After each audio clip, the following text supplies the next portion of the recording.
নতুন আশার সঞ্চার করল জলপাইগুড়ির সাংসদ ডক্টর জয়ন্ত কুমার রায়।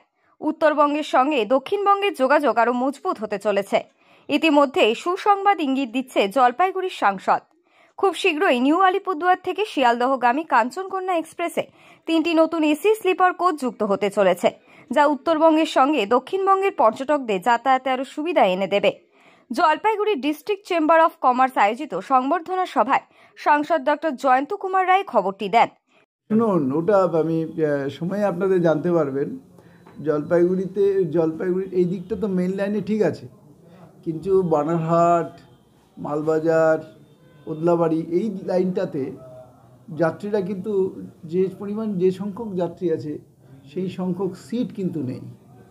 এবং এগুলো নিয়ে আমার সাথে আমি উপর মহলে কথা বলেছি, জিএমদের সাথে কথা বলেছি, তাদেরকে বলেছি যে দেখা কী করা যায়। তাদের বিভিন্ন রকম সাজেশন ছিল। দেখা যাক, আমরা আগামী 10-15 দিনের মধ্যে কিছু করব।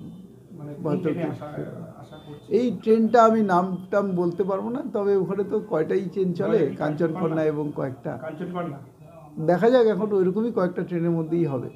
এখন ওনাদের সাথে আমার কথা চলছে, ওনাদেরকে বলেছি, ওনারা ওগুলো অ্যাসেস করে দেখছে কী করা।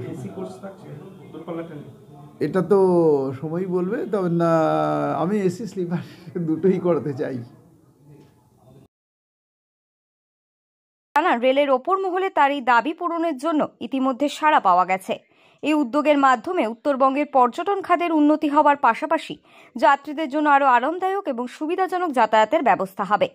এছাড়াও জলপাইগুড়ি শিলিগুড়ি জাতীয় সড়ক উন্নয়ন প্রকল্পের আওতায় রাধাবাড়ি থেকে জটিয়াখালী হয়ে ফুলবাড়ি পর্যন্ত 4 লেন নির্মাণের কাজ চলছে।